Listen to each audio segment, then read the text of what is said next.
Humaira Shahid is a journalist, activist, and provincial legislator in Pakistan.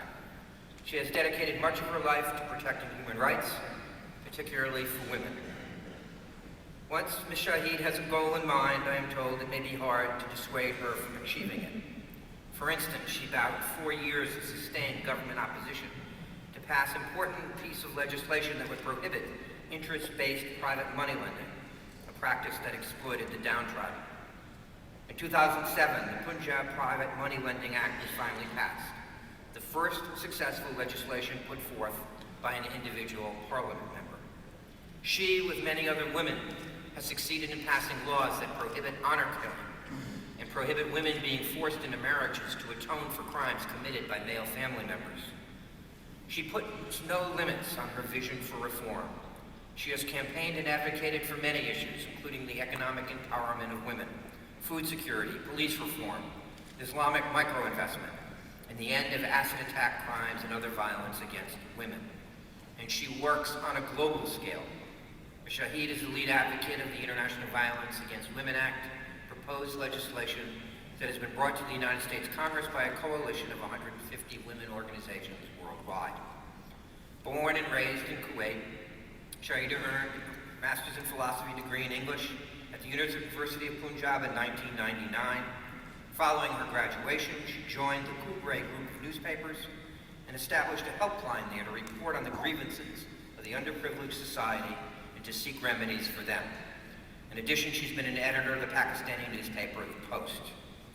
Shahid was a fellow at the Radcliffe Institute for Advanced Study at Harvard University in 2009 through 2010. There she undertook a study of violence against women in South Asia, focusing on the cultural and religious roots of this violence. Shahid speaks frequently and is invited by organizations around the world to speak on the topics of extremism, Islam, gender, democracy, food security, women's issues, and human rights. As an institution committed to the common good, it is a distinct honor for us at Bowdoin to hear more from her directly on her very meaningful work. Shahid's talk today is titled The Long Arm of God. Please welcome Humaira Awais Shahid.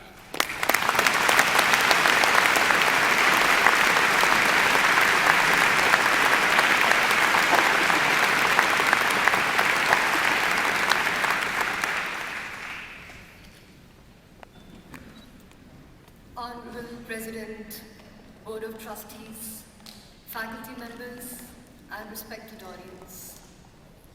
Greetings, Assalamu alaikum, Shalom alaikum, and congratulations, class of 2012. When I learned that Bowdoin College was awarding me an honorary doctorate degree, I was very humbled. I was also startled, even bewildered. There was a time when I was condemned for my work, and today I'm honored for it. I feel deeply gratified by this recognition. Thank you very much. I consider it not a trophy for my hard work, but an affirmation that I am moving in the right direction. At the same time, it frightens me to stand here and tell you the story of what I do and why I do. I shall begin with the beginning. I was born in Kuwait and raised in Lahore, the daughter of devout but liberal-minded Pakistanis. Very early on and throughout my life, my father imparted to me one message over and over again. He said, Humaira, there is a power in the individual. Now, in my second decade of work, to correct injustices against the weakest and most vulnerable populations of Pakistan society, I think often of these words and how right my father has been. But the fact is, I did not set out in this life to speak on behalf of those who cannot speak for themselves. I set out to understand the meaning of my own life, my own purpose. Life cannot be lived by a set of formulas. I was fortunate enough to recognize my external reality from my inner life. I understood that life is not about being born in Kuwait, raised up in Lahore, and conferencing in Boston, but life is actually a journey of consciousness towards its source. understanding the experience of being human, understanding the limitations of being human, and learning our potential as human. I remember a Sufi quote which says, God created body 7,000 years before he created the soul. The core of your soul is the reservoir of all knowledge. It is where your accumulated experience dwells. So God put himself closest to your core, and then he puts this core into your soul, and your soul into your body, and then he sent you down in this human life and said, go and find me. I see life then as a journey of traveling back through these different layers of myself and reaching in to find that essence within each of us that recognizes the intimacy of God and his love. I share with you because now that you are entering practical life, you will have to deal with this fundamental question, who you are and what does this mean to you?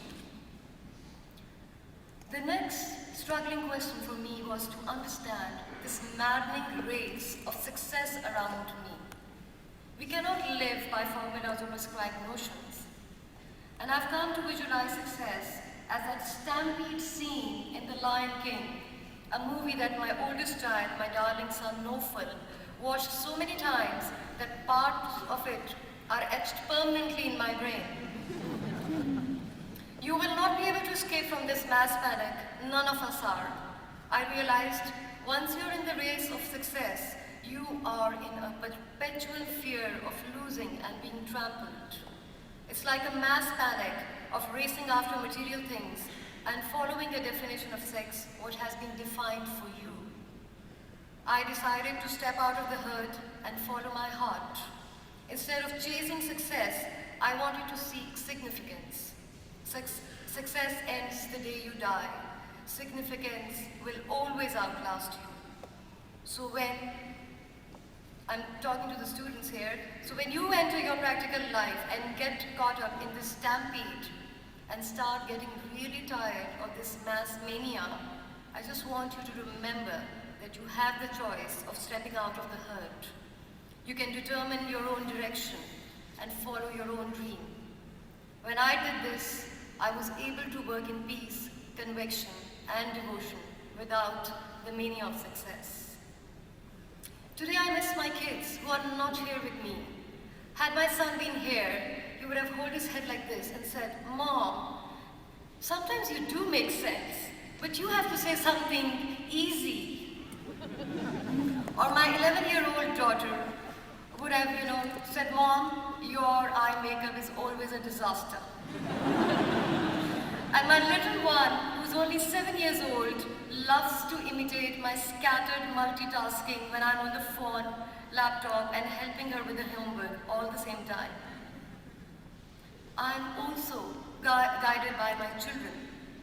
Becoming a mother is strange business because it transforms your heart and expands your compassion by an exponential factor. It sneaks up on you one day as you realize that love has no boundaries and every child has become your child. So when I meet women who have made the hard choice to work in a brothel so that they can feed their children, I cannot judge them. And when I meet children who have asked me to help them to get out of dangerous situations, I cannot sleep at night if I have not done all that is in my power to help them. One of my greatest challenges in my life has been to understand and contextualize the misery and suffering that I see around me and to make this world a better and a safer place for our children. So I stand before you, a Pakistani woman, a lover of dark tales and a hopeful seeker.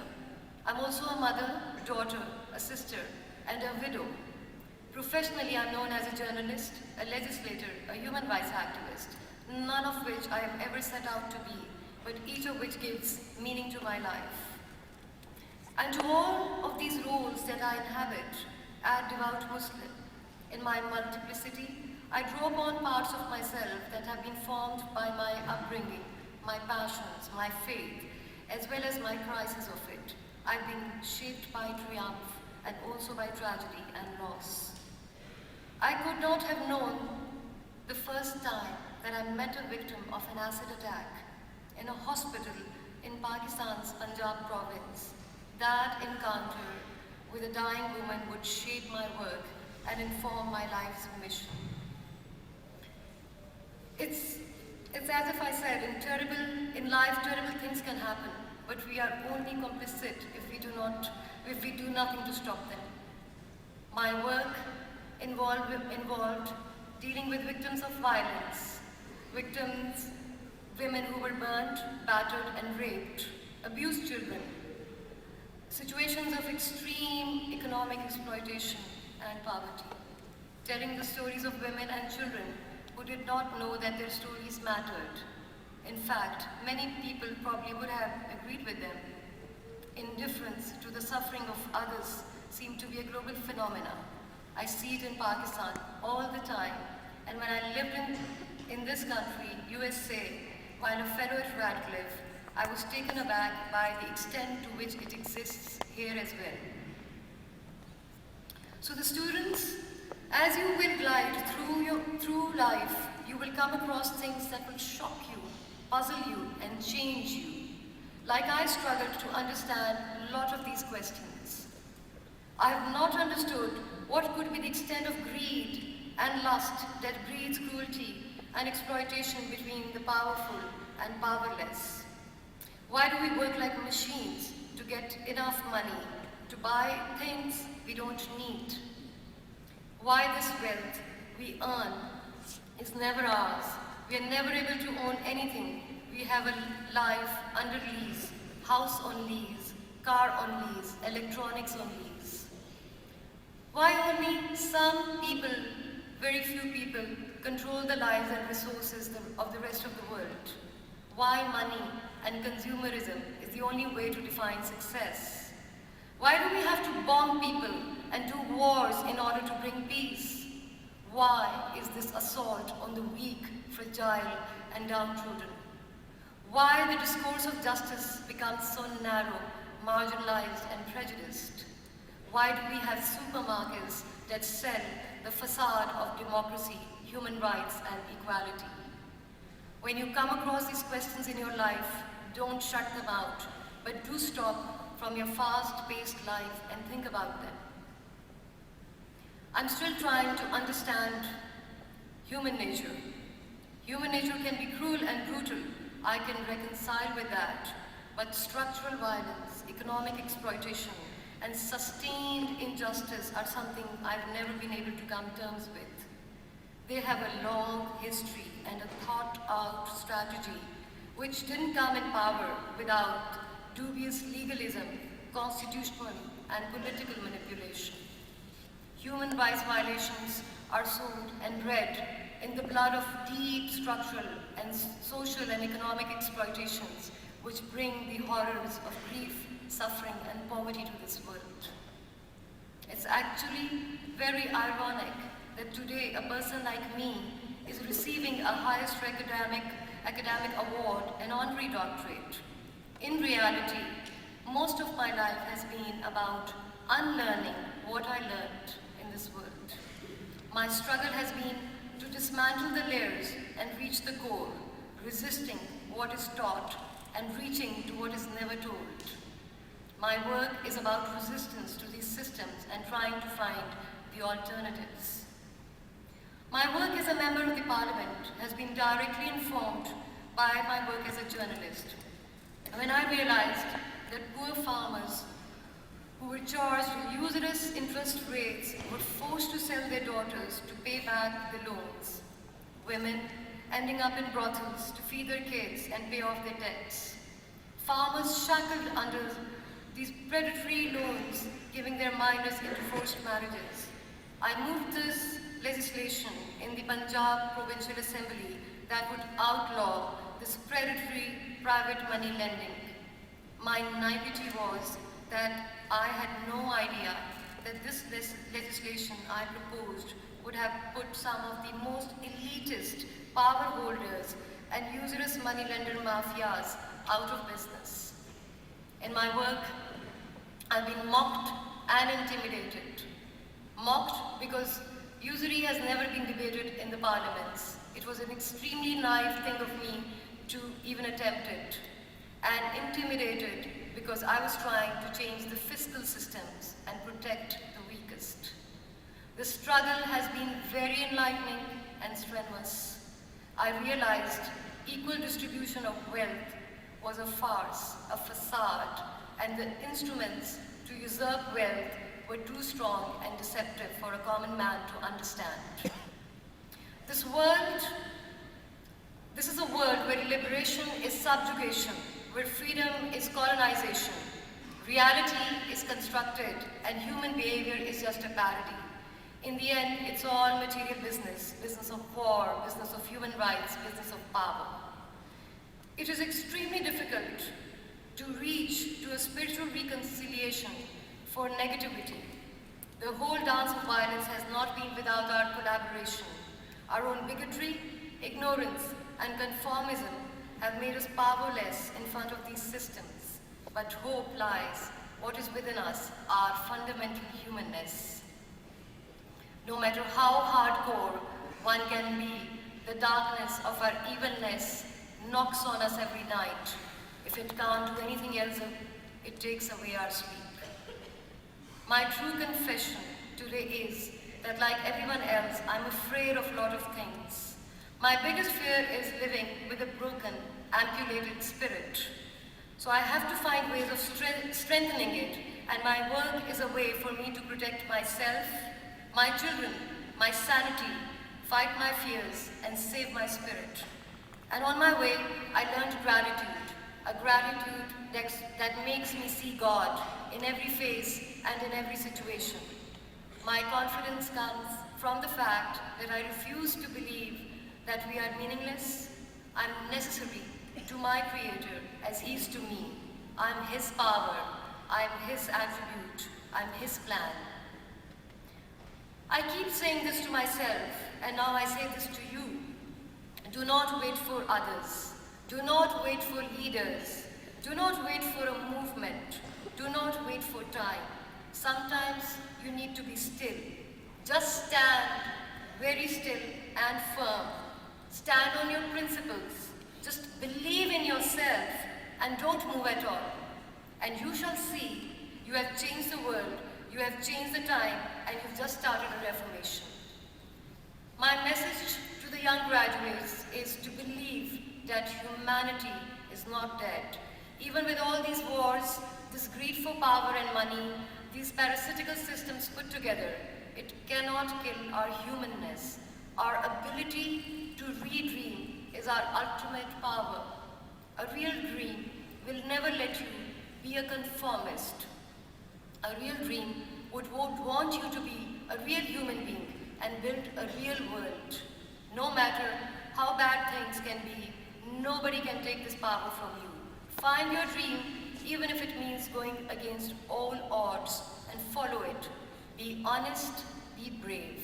Give back to your community, and don't forget the homeless people of Maine. And you shall see, and you shall be protected by the long arm of God. Once again, thank you to Bowdoin College, to its pioneers, to its founders, and all the people who made this institute an academic excellence that it stands for today. Deep gratitude to the President, Board of Trustees, faculty members for honoring me, and congratulations to the class of 2012. Thank you.